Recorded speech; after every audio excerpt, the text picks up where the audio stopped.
Tonight's broadcast is brought to you by the company you depend upon for all of your greatest needs, HartLife. These stories are true dramatizations from our fair city's glorious history. So listen and remember, HartLife, all the life you'll ever need. Paradise, dear listeners, is a difficult thing to define. Is your Shangri-La a place where the air is always warm and blueberry algae bars grow from the trees? Could your Arcadia be a place where mole people periodically emerge from beneath your furniture to give you cold drinks and then scuttle away? No. For corporate policy tells us that an ideal happiness level is achieved by forever meeting one's quota.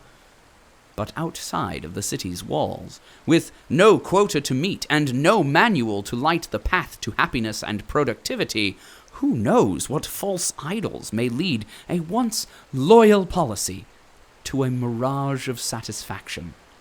This is why, dear listeners, when our survivors out on the tundra stumble upon a place of moderate warmth with lichens and the occasional leafy plant, they falsely believed that this small patch of nature matched the criteria for paradise. A shrubby sedge you cannot eat, but willow shoots a tasty treat. Oh, wow. So that's what you... Wish we'd had you around earlier. Tell us another, Miss Dora. Yeah. Dipple, dapple, bad blue apple, but dry as ear you may hold dear. Morning, Allie. Neal. Let me guess. Cooking lessons again. Well, now that no one's strangling each other over missing stuff or getting munched on, we can get learned on what to eat and other survival-y things. Speaking of missing stuff... No, nothing's been stolen since those whole 2 packs of supplies went missing, even though that idiot Dolly is still crying about his lucky mole's foot. Thankfully, our lovely naturalist has been keeping us well-stocked enough to make it. Though... In a pinch, you can throw some mice in water with wither bark, and that will cure any stomach ailments you can think of. Sometimes I think starving to death would be better. Allie, you're such a kidder. Yeah. We'd be lost without you, Dora. Figuratively and literally. Nonsense. You're all strong policies. You would have found your way back eventually. Though I suppose it's possible that the dogs might have picked you off one by one and then had themselves a thoroughly wonderful Exclusion Day meal. Zeus! Do the wolves celebrate Exclusion Day too? I think what we need, boys, is another big helping of those roots that our guide showed us. Make sure you bring your weapons with you this time. We can't know if there aren't any predators lurking around. Look smart, get out of here. Alison, you coming with? I think Dora and I will stay here and finish lunch. Keep an eye on Lomi for you. She's looking awfully peaky. Besides, Dora and I have so much to discuss. You do? Like what? Oh, you know woman stuff. Did I ever tell you about my friend Sue, who took some time off for mandatory labor policy recruitment? You mean she switched careers? No, I mean she was about to have quintuplets. And then when she got to the maternity ward, they found out she was actually having sextuplets. She was so packed full of babies that all this goop started erupting out. No, never mind. Never mind. We will give you two some space to talk about your stuff. That's very sweet of you. Is that really how policies are made? I don't know, but it sounds gross. It's funny. You'll see Neal tightrope across a power cable or brag about how much waste he's shooted in a day, but he'll scram at the first mention of babies. A useful bit of leverage. What happened to your friend Sue? How many pups did she have? None, because she doesn't exist. Oh, yes, it would be difficult to give birth if you're not real. Wouldn't it? Let me help you finish cutting up these roots. What did you say they're called again?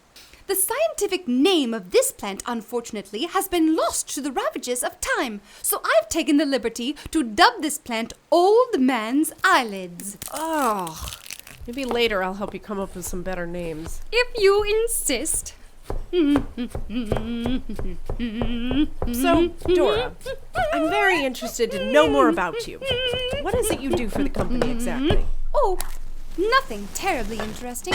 Scrape windows, wash windows with anti-freezing chemicals. You know, it's entirely futile, so it gives me lots and lots of time to meddle about with plants and animals. And yourself. Currently between positions? Anyways, you seem to be having a wonderful time with the crew.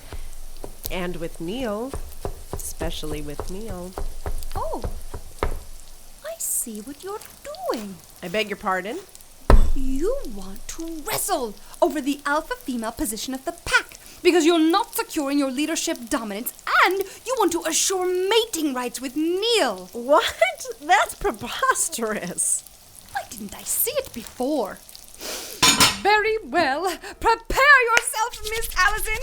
Though I must warn you, I am made of even tougher stuff than a steel tree stick. Quit it. I don't want to fight you. Don't you dare touch me. Why are you crouching like... What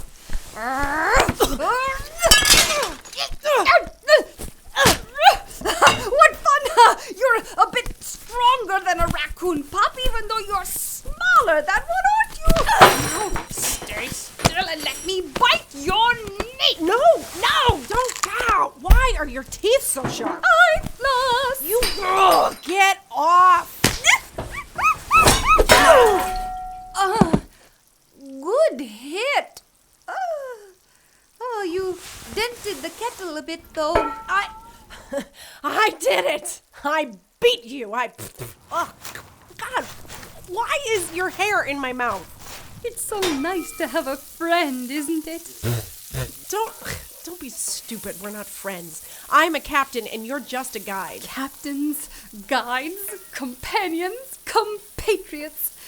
That's why I followed that flare, if truth be told. It's hard to see only 1 or 2 people a year. The growing piles and piles of dead people next to my house don't count, of course. Corpses don't talk or wrestle or share their woolly socks in a freeze, do they? Corpses? Yes, corpses. It is a noun and meaning the deceased remains of a previously living individual. Cadaver would be a synonym. Thank you. I know what the word means. Why are there growing piles of... Oh, Bragwarts, pardon me, must stir the soup. Is it safe to come in? I just wanted to see if you think the soup will be good with these, what'd you call them again? The green colon nuggets. Oh, the nuggets will be just splendid with the wild onion warts. Neal, sweetie, we were in the middle of some very important talk. Oh, sorry. But, Dora just went out the Dora with the soup. What? Wait a second. Do you get it? Dora? And her name's Dora? You're brilliant, Neal. Never mind. She's not going anywhere. Dinner is served, gents. I'm sorry I couldn't make a more pleasing look to it, but the nuts, berries, and cola nuggets will hit the spot, I'm sure. Ladle up. I never had anything like this before. Who knew that stuff besides algae could be food? Well, the higher-ups get this kind of stuff all the time, I'm sure. I heard they get things like fruit, meat, and even pie. You know that's probably just made-up stuff like summer or the moon. But if we'd heard that there was all this stuff out here, we never would have believed it either. Especially this place. If I may hypothesize, I believe this is a dumping ground for the ants. They probably push all these bones and unedible bits from the nest out here. All the extra nutrients from decay and the proximity to a geothermal vent has created this luscious paradise. Nature at its most resourceful. Fetch, Emerson! It's almost a shame we'll be leaving so soon. Can't we stay a while longer? It's so nice here. Warmth, safety, colon nuggets. If we had teeth like Emerson, we could slurp out all the nutritious marrow these appetizing bones have to offer. Alas, with our inadequate non-canine canines, it would only be a matter of days before we eat the remaining edibles and then starve to death. Fetch, Emerson! I hate to admit it, but Roosevelt is right. We're already running out of food here to eat, but we're close to the tower. Our stores can hold out till then. Splendid. I do hope there will be food in the tower for you. Why wouldn't there be? I have seen more than the usual number of undernourished, emaciated bodies out in the death fields lately. That and It seems my weekly ration drop-offs have stopped. Though I don't mind, as I've made quite a nice crock of clover pod butter to last the whole winter. Fetch, Emerson! You mean policies are starving in the city? Oh, I wouldn't worry too much.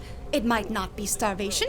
It could be something much less innocuous, like a plague, mass fever, a woken rampage, etc., etc. A plague? You mean like rat flu? I didn't mean to frighten you. I'm sure your loved ones are just fine and dandy. Well, if they haven't starved or turned into the undead, that is. The What undead? a fly in the pudding that would be. What's more important right now is that we don't starve. We're riggers. Whatever the situation is, I'm sure we can handle it. We can worry about everything else later. We're worried now. Oh, I get it. You're all getting lazy, You sit and sing your little campfire songs with your buddy Roosevelt, but you won't put in any work. Well, how about this one then? Berries are blue. Algae is green. Get off your asses and do as I say. You got it, boss. What an effective person that Alison is. Handy with a kettle, too. Yeah, right.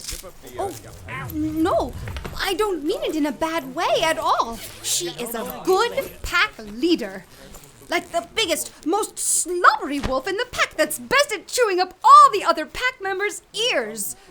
She keeps everyone in line. She's a great gal. Well, she was. She was? She did some stuff. Like peeing on your bed sheets to mark her territory?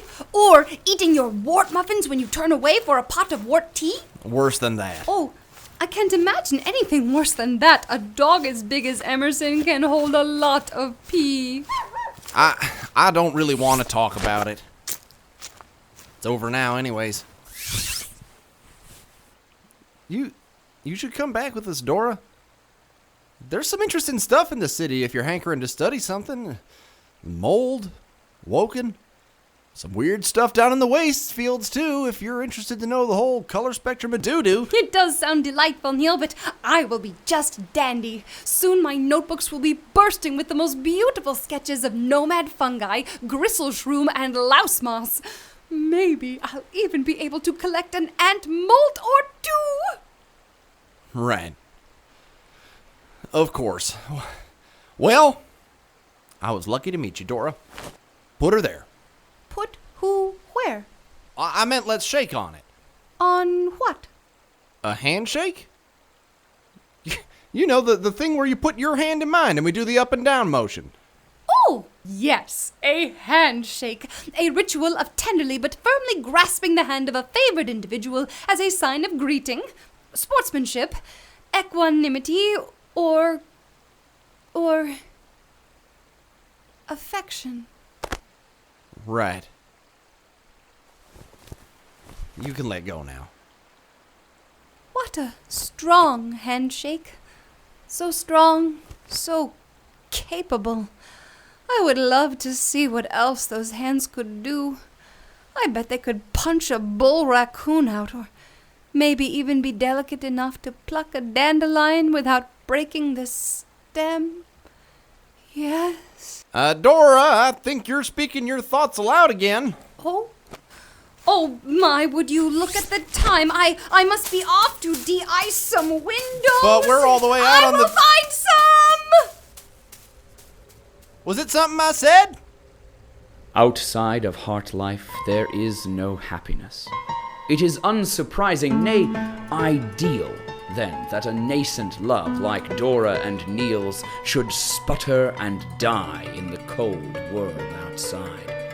After all, what hope could there be for a relationship formed outside the company's compatibility equations? Policies, remember. Save yourself for the true satisfaction that can only come from a sanctioned domestic partnership. And listen on as the story of our fair city continues.